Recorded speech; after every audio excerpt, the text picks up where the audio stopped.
আচ্ছা, তাহলে এখন আমরা পড়ব system design.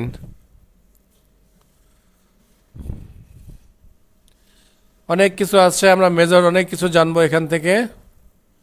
So system design architecture আমরা দেখছি, a major part of the system design is defining the system architecture. তো আরো বলতেছে এখানে containing potentiality human software and hardware elements and how these elements are structured in interaction, structured and interact. তাই বলতে system architecture নিয়ে আসলে যখন আমরা কাজ করব তখন আসলে আমাদেরকে জানতে হবে যে এখানে কোন কোন মানুষগুলো, কোন কোন সিস্টেম, কোন কোন হার্ডওয়্যার কাজ করবে, এই ব্যাপারগুলো আমাদেরকে মেইনলি ফোকাস করতে হবে। The software elements and the system embody the software architecture. মানে এখানে বলতেছে আচ্ছা, সিস্টেমের যে টোটাল স্ট্রাকচারটা এটাই হচ্ছে আসলে সিস্টেম সফটওয়্যার আর্কিটেকচার, এই জিনিসটাকে এখানে মিন করতেছে। এবার আমরা দেখব system design. During the system design এই কাজগুলো আমাদেরকে করতে হবে। কি কি? সাবসিস্টেম অ্যান্ড মেজর কম্পোনেন্ট আর identify, any inheritance concurrencies identify, subsystem are allocated to processor, a data management strategy, a strategy and standard of the human computer interaction are chosen. তার মানে কি কি সাবসিস্টেম থাকবে বা মেজর কম্পোনেন্ট থাকবে সেগুলোকে আলাদা করব আমরা। কোনো ইনহেরিটেড কনকারেন্সি থাকলে সেটাকে আমরা আলাদা করব। সাবসিস্টেমগুলো প্রসেসরে কিভাবে কাজ করবে সেগুলো আমরা সেট করব। ডেটা ম্যানেজমেন্ট, কীভাবে আমরা ডেটাগুলোকে ম্যানেজমেন্ট করব। অ্যান্ড দেন সবার শেষে আমাদের লাগবে হিউম্যান কম্পিউটার ইন্টারাকশন, একটা মানে কোন সিস্টেমটাকে আমরা ব্যবহার করলে সেই সিস্টেম মানে ইউজার এটাকে প্রপারলি ইউজ করবে, এটাকে আমরা চিন্তা করব। কারণ যেহেতু এখানে তিনটা জিনিস, হিউম্যান, হার্ডওয়্যার এবং কী যেন বলার কথা ছিল এখানে, হিউম্যান, সফটওয়্যার এবং হার্ডওয়্যার, এই তিনটা জিনিসকে নিয়ে যেহেতু কাজ করব, সো এখানে এসিআর একটা বড় ভূমিকা থাকবে। আচ্ছা, এবার বলতেছে অ্যাক্টিভিটিস ডিউরিং সিস্টেম ডিজাইন।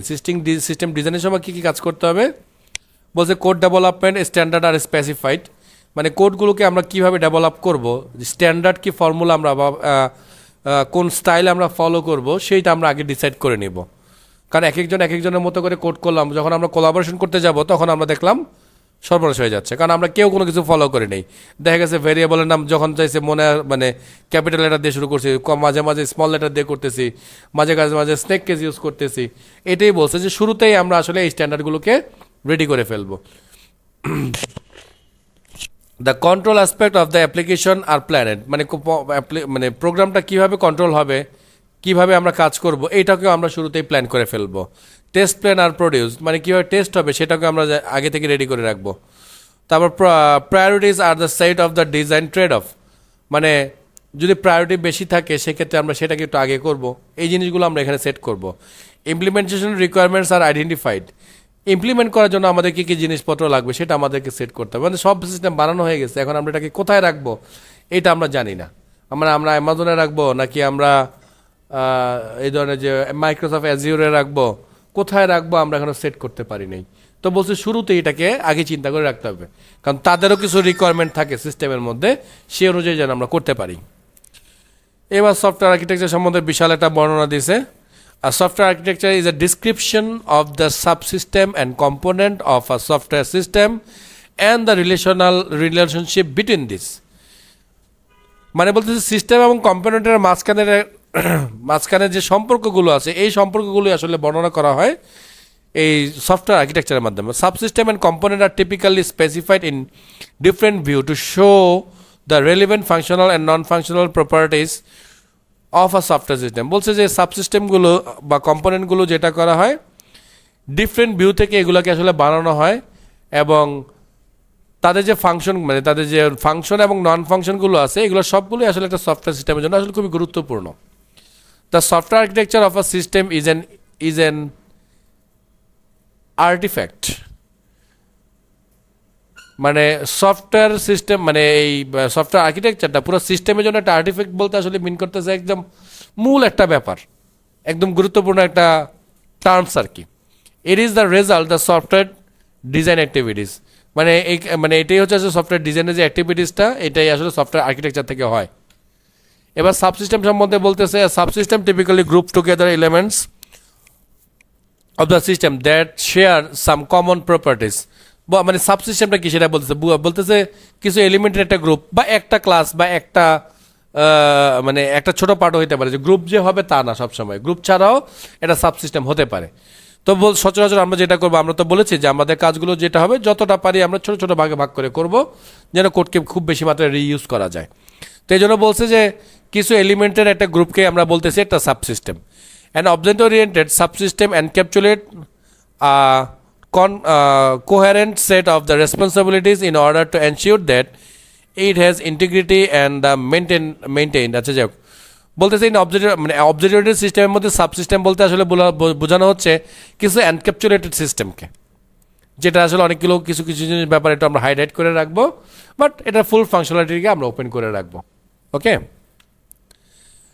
আরও কিছু বলতেছে the subdivision of an information system into subsystem has the following advantage.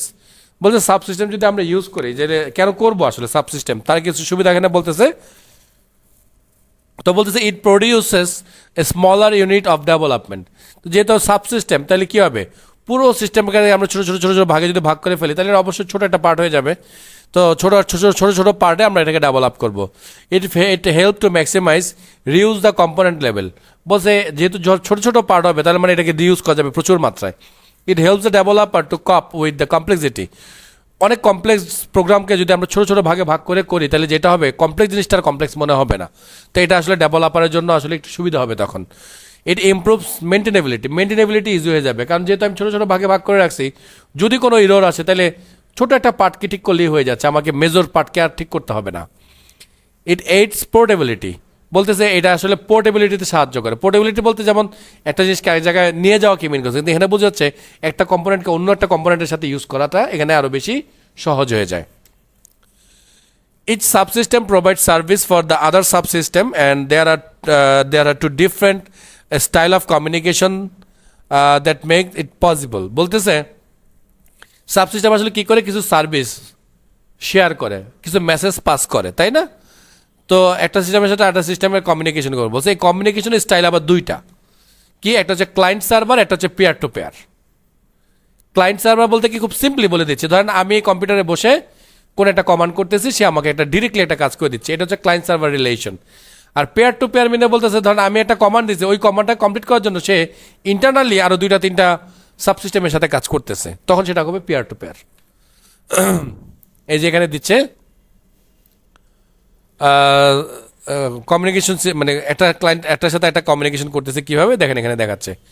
যেমন এই যে দেখেন ক্লায়েন্ট থেকে সিস্টেমে সরাসরি কমিউনিকেশন, আর ওরা কিন্তু নিজেরা নিজেদের মধ্যে কমিউনিকেট করে একটা সার্ভিস শেয়ার করতেছে। ওকে, যেমন ধরেন আমরা যখন একটা সিস্টেমে লগ ইন করতে যাই, লগ ইন করতে গেলে কী হয়, আমরা ইউজার নেম পাসওয়ার্ড দিই। ইউজার নেম পাসওয়ার্ড দেওয়ার পর সে কী করে, সে সিস্টেমটাকে ডাটাবেসের সাথে নিয়ে যায়, ডাটাবেস থেকে চেক করে যে এরকম ইউজার নেম পাসওয়ার্ড আছে কিনা, যদি থাকে সে তখন আমাকে রিপ্লাই পাঠায়, হ্যাঁ আমি এরকম কাউকে খুঁজে পাইছি, তখন আমি তাকে কী করি, তার স্পেসিফিক জায়গায় আমি তাকে নিয়ে যাই, তাই না? সো এইটা হচ্ছে পেয়ার টু পেয়ার। আর আমি যদি লগ ইন করলাম, এই পার্টটাকে শুধু হচ্ছে গিয়ে মানে লগ ইন করে যে সেন্ড করে দিলাম, এই এতটুকুকে আমি মিন করতেছি ক্লায়েন্ট সার্ভার, মানে আমি ক্লায়েন্ট আর সার্ভার সাথে কথা বলতেছি। সো এই যে ক্লায়েন্ট সার্ভার কমিউনিকেশন সম্বন্ধে বলতেছে, client server communication require the client to know the interface of the server subsystem, but the communication is only in one direction. বলতেছে এখানে কমিউনিকেশনটা হবে ওয়ান ডাইরেকশনাল, মানে শুধু আমি বলবো সে শুনবে। ওকে, the client subsystem require the service from the server subsystem and not vice versa. Not vice versa মানে বলছে যে আমি শুধু তাকে বলবো, সে আমাকে কিছু বলতে পারবে না। বুঝতে পারছেন তো? আচ্ছা, এবার দেখেন পেয়ার টু পেয়ার কমিউনিকেশন বলছে, peer to peer communication require each subsystem to know the interface of the others, মানে একজন আরেকজনের সাবসিস্টেম ইন্টারফেস সব জানবে। Thus coupling the more tightly, মানে একজনের সাথে একজনের সম্পর্ক এত গভীর থাকবে যে এই জন্য আমরা এটাকে বলতেছি মোর মানে কাপলিংটা হবে টাইটলি, মানে গভীর সম্পর্ক থাকবে আর কি। The communication is two way since either peer subsystem may request service from the other, মানে এখানে টু ওয়ে থাকবে, ও ওর কাছে একটা জিনিস চাবে, বিনিময়ে ও আবার তাকে একটা জিনিস ফেরত পাঠাবে। ওকে, লেয়ারিং অ্যান্ড পার্টিশনিং, আমরা এখানে এই জায়গাটা দেখি লেয়ারিং অ্যান্ড পার্টিশনিং দিয়ে এটা বোঝাচ্ছে। দেখেন semantic of a layered architecture, layer বলতে বোঝানো হচ্ছে আসলে কার সাথে কার, মানে ধরেন আমরা যখন ধরেন এই যে কথা আপনার আইডিভিতে যাবেন কথা বলতে বা অ্যাপ্লিকেশনটা জমা দিতে, তাহলে আপনাকে কি করতে হবে? প্রথমে যে আগে নিচে ইনফর্ম করতে হবে যে আমরা আসলে এখানকার স্টুডেন্ট, আমরা এই কাজটা করতে এসেছি। ওরা আবার কি করবে, ওখান থেকে আইডিবি রিসেপশনে ফোন দেবে। রিসেপশন আবার কি করবে, নির্দিষ্ট জায়গায় অথরিটির কাছে ফোন দেবে যে আসলে স্টুডেন্টরা নিচে আছে, ওরা কি করবে। তো ওখান থেকে আবার একটা রিপ্লাই করবে যে হ্যাঁ ওদেরকে 10 মিনিট পরে 20 মিনিট পরে আসতে বলো, ওখানে বসতে বলো। সো এই যে লেয়ারটা, সো প্রোগ্রামেও আমরা যখন করবো এরকম আসলে লেয়ার থাকে। তো এখানে আসলে বোঝা যাচ্ছে যে এগুলো হচ্ছে লেয়ার, মানে একটা পরে একটা একটা পরে একটা এইভাবে আসলে কাজ করবে আর কি। লেয়ার যেটা হচ্ছে একের পর এক কাজ করবে, এখানকার লেয়ারগুলো হচ্ছে মানে ওরা যেমন এখান থেকে সরাসরি এখানে চলে আসছে, এখান থেকে সরাসরি এখানে চলে আসছে, মানে ওরা জাম্প করে কাজ করতে পারবে। আর এখানকার লেয়ারটা যেটা হবে ওর পরে ও, ওর পরে ও, ওর পরে ও, ওর পরে ও, বুঝতে পারছেন? কিন্তু এটা কিন্তু এরকম না, এটা কিন্তু যে চাইলে জায়গার সাথেই কমিউনিকেশন করতে পারতেছে। সো এখানে লেয়ার আর্কিটেকচার সম্বন্ধে বলছে ক্লোজ আর্কিটেকচার মিনিমাইজ, মানে লেয়ার আর্কিটেকচার যেটা করে যে ডিপেন্ডেন্সিগুলো আসলে অনেকটা কমিয়ে ফেলে। যেহেতু লেয়ার করা আছে যে এরপরে ও কাজ করবে, তার মানে এখানে মানে সরাসরি একটার সাথে একটা ডিপেন্ডেন্সি অনেক কমে যায়, মানে ডিপেন্ডেন্ট অনেক কম হয়ে যায়। এটা দেখেন, হ্যাঁ এই লেয়ার যেহেতু আসছে, সো আমরা এই ওএসআই লেয়ারটা দেখলে খুব ওএসআর ফুল মিনিংটা ওএসআর মানে তাহলে কি, ওপেন সিস্টেম ইন্টারকানেকশন। আচ্ছা, আমরা যে আসলে একটা সিস্টেম ব্যবহার করি, ধরেন খুব সিম্পল, আমরা ইমেইল ইউজ করতেছি, ধরেন আমরা চাচ্ছি ইমেইল পাঠাতে কাউকে, তাহলে প্রথমে আমি কি করব একটু দেখবেন, সবাই একটু চিত্রটার দিকে খেয়াল করবেন। তাহলে প্রথমে আমি যেটা করব, আমি হচ্ছে প্রথমে আগে যাব কোথায়, অ্যাপ্লিকেশনে। অ্যাপ্লিকেশনটা কি আসলে, গুগলের কাছে যাব বা ব্রাউজার অন করব, তাই না? তারপর আমরা যাব কোথায়, প্রেজেন্টেশন লেয়ারে। প্রেজেন্টেশন লেয়ার কি করবে, এখানে আমি মেইল লিখবো, আসলে ওই দেখেন লিখে দিয়েছে যে ইনফরমেশন অ্যাটাচ সিমেন্টিক, মানে এখানে আমি মেইল লিখবো, অ্যাটাচমেন্ট যা দরকার এগুলো করবো, করার পর আমি কি করবো, সেন্ড করবো। সেন্ড করলে কি হবে, সে একটা সেশন ক্রিয়েট করবে। সেশন ক্রিয়েট করার পরে সে এটা মেসেজটাকে নিয়ে যাবে, তারপরে সেটা চলে যাবে ট্রান্সপোর্ট লেয়ার। ইট মিনস এই ট্রান্সপোর্ট লেয়ারে এসে যেটা হবে, আমার কম্পিউটার থেকে অলরেডি এটা বের হয়ে যাবে। বুঝতে পারতেছেন তো? আচ্ছা, তো এবার সেটা কি করবে, মূল নেটওয়ার্কে চলে আসবে ট্রান্সপোর্ট থেকে। মানে মূল নেটওয়ার্ক বলতে আমি এখানে একটা মজা করে বলতেছি, আসলে ধরেন এটা কাইন্ড অফ একটা ওই যে মানে হাইওয়েতে চলে আসবে আর কি, শাখা রোড থেকে হাইওয়েতে চলে আসবে। এবার সেটা কি হবে, ডাটা লিঙ্কের সাথে অ্যাটাচ করবে, অ্যাটাচ করে সেটা আবার এটা যে বিট বাইট এরকম ভাগে এটাকে ভাগ করবে, ভাগ করে আবার সে এখান থেকে শুরু করবে, কারণ আবার যার কাছে পাঠাবে তারও তো একটা অ্যাপ্লিকেশনে ঢুকতে হবে, মানে সেও তো গুগলে ঢুকবে, ব্রাউজারে ঢুকবে, ঢুকে কী করবে, মেলে ঢুকবে, মেল থেকে পড়বে। এই হচ্ছে পার্ট আর কি। তার মানে আসলে বোঝাচ্ছে যে এই পার্টগুলো একটার পর একটা কাট করে, মানে এইভাবে কাজ করে, এবং এই প্রতিটা পার্টের আবার বিস্তর ব্যাপার স্যাপার আছে। ওকে, এখানে যেমন যে এই ট্রান্সপোর্ট লেয়ারে এসে কী করে দেখেন, যে এই ট্রান্সপোর্ট লেয়ার এসে যেটা হয় যে এই ডাটাগুলোকে আগে ভেঙে ফেলা হয়, বিটে কনভার্ট করা হয়, বিটগুলো থেকে আবার একটা প্যাকেট ক্রিয়েট করা হয়, এই প্যাকেটগুলো তখন আসলে সেন্ড করা হয় নেটওয়ার্ক দিয়ে। তো এটা যখন আবার ইউজারের কাছে যায়, তখন আবার কি হয়, এগুলো আবার ডিকোডিং হয়। তার মানে প্যাকেটগুলো বিট হয়, বিটগুলো আবার মেইন মেসেজে কনভার্ট হয়, এনক্রিপশন ডিসক্রিপশন কমপ্লিট করে সেটাকে আমরা অ্যাপ্লিকেশনের মধ্যে আবার দেখতে পাই। সো এই জন্য আসলে একটা লেয়ার সিস্টেম আমাদেরকে বোঝানোর চেষ্টা করছে। কি দেখেন, সিম্পল লেয়ার আর্কিটেকচার এখানে বলছে application layer, data formatting, data management বা লাইব্রেরি ক্লাসেস, অনেক ধরনের লেয়ারিং আছে আসলে। হ্যাঁ, এখানে ডেভেলপিং লেয়ারের অনেকগুলো গল্পগুজব শোনাইছে, আমরা সরাসরি চিত্রতে চলে যাব। দেখেন এখানে আবার বলতেছে 3 and 4 লেয়ার আর্কিটেকচার, বলতেছে প্রেজেন্টেশন, বিজনেস লজিক, ডেটাবেস, আবার presentation, application logic, domain, database. মানে আসলে এই যে লেয়ারগুলো আছে না, এই লেয়ারগুলো নিয়ে তত্ত্ব এখনও ঠিক হয় না। কেউ 5টা ইউজ করে, কেউ 7টা ইউজ করে, কেউ 4টা ইউজ করে, কেউ 3টাও ইউজ করে। তো এই জন্য আমাদেরকে এগুলো দেখাচ্ছে এখানে। তারপরে সে বলছে এই একটা সাব সিস্টেমের একটা স্টাইল দেখাচ্ছে, যে একটা সাব সিস্টেম কেমন হতে পারে তার একটা চিত্র আমাদের এখানে দেখায়। আমাদের এইখানকার ডিফিকাল্টিজের দরকার, এইটাই আমি খুঁজতেছিলাম। মডেল ভিউ কন্ট্রোলার, এটা একটা খুব পপুলার একটা সিস্টেম, যেটাকে খুব সংক্ষেপে আমরা অনেকেই বলি এমবিসি।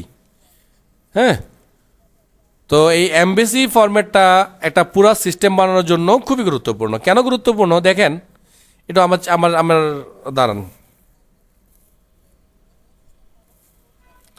এই যে পুরো পার্টটা, কি ব্যাপার পেন সিলেক্ট হয়নি, ও এই পার্টটাকে আসলে বলা হচ্ছে মডেল পার্ট। এই মডেল পার্টটা দেখেন আমাদের পুরো সিস্টেমের সব জায়গার সাথে কানেক্টেড। এটা হচ্ছে কি ভিউ, এটাও একটা ভিউ, এটা কন্ট্রোলার আর একটা কন্ট্রোলার। মানে ভিউ বলতে আমি যদি একটু সহজ ভাষায় বোঝানোর চেষ্টা করি আপনাদেরকে, আমি ধরেন ভিউ বলতে আমি বোঝাচ্ছি এতদিন আমরা যেটা করছি, যেমন ধরেন ওই যে সুইংয়ের যেই পার্টটা আমরা দেখতে পাচ্ছি ওই পার্টটা এটা, ওকে। আমরা রান করলে একটা পার্ট আসতেছে আমাদের সামনে যেখান থেকে আমরা বাই সেল করার জন্য ডাটা টাটা দিতে পারতেছি। সো এই পার্টটাই ধরেন হচ্ছে ভিউ পার্ট। আর কন্ট্রোলার পার্ট হচ্ছে যে আমরা সেভ করতেছি ও কি করতেছে, তারপর আমরা ডিলিট করতেছি ও কিছু করতেছে, মানে কিছু কোড আমরা লিখছি না, যদিও আমরা ওই কোডটা আলাদা করে লিখি না, এই জন্য আমি ওরকম আলাদা করে মানে এখানে বলতেছি না। তো এই কন্ট্রোলার পার্টের কাজ হচ্ছে আসলে এটা কন্ট্রোল করা, যে কে কোথায় ক্লিক হলে কোথায় যাবে, কোথায় ক্লিক হলে কি করতে হবে, এই টোটাল কাজটাকে আসলে কন্ট্রোল করবে এই কন্ট্রোলার থেকে। আর মডেলের কাজ কি? মডেলের কাজ হচ্ছে আসলে আপনি যে সবগুলো প্রোডাক্ট দেখতে পাচ্ছেন, সবগুলো প্রোডাক্ট যে দেখতে পাচ্ছি আমরা বুঝে লিস্টের মধ্যে বা টেবলের মধ্যে, এটা আসলে কে আনতেছে? এইটা কিন্তু কাজ করার জন্য, মানে এই জিনিসটা জেনারেট করার জন্য কিন্তু আসলে কাজ করতেছে এই মডেল। মডেল খুবই গুরুত্বপূর্ণ কাজ করবে আমাদের সিস্টেমের মধ্যে। এবং আপনি যে ডাটা আবার পাঠাচ্ছেন, পাঠানোর আগেও আপনি আবার মডেলের কাছে একবার যাবেন, মডেল আগে চেক করবে যে আসলে কি আসতেছে, সেটা প্রপার নেই কিনা। যদি প্রপার হয় তাহলে সে পরবর্তী প্রসেস কমপ্লিট করবে। তার মানে এটা হচ্ছে একটা মডেল, যে মডেলের মধ্যে বলা হয়েছে যে আমরা যখন একটা সিস্টেম ডেভেলপ করব তখন আমরা পুরো সিস্টেমটাকে তিনটা ভাগে ভাগ করবো। এটা হচ্ছে মডেল, এটা হচ্ছে ভিউ, এটা হচ্ছে কন্ট্রোলার। তো এই তত্ত্ব মেনে যদি আমরা প্রোগ্রাম করি আমাদের প্রোগ্রামটাকে একটু ইজিয়ার হবে দেখতে, ওকে। দেখাচ্ছে, ওরা একটু দেখানোর চেষ্টা করতেছে, মানে ওই যে আগে যেটা আমরা জেনেছি ওইটাই। যেমন এখানে বলতেছে যে ভিউ পার্ট, এটা এটা হচ্ছে ভিউ করতেছে। ভিউ করতেছে মানে কি, আমরা অ্যাডভার্টাইজমেন্টগুলো দেখতেছি বা দেখার ব্যবস্থা করতেছি। সো ও আসলে কাজ করতেছে কার সাথে? ও আসলে কাজ করতেছে ক্যাম্পেইন মডেলের সাথে। মানে ক্যাম্পেইন ক্লাস আছে, ওখানে ক্লায়েন্ট ক্লাস আছে, এই যে ক্লাসগুলো আছে এই ক্লাসগুলোর সাথে সে এখানে কাজ করতেছে।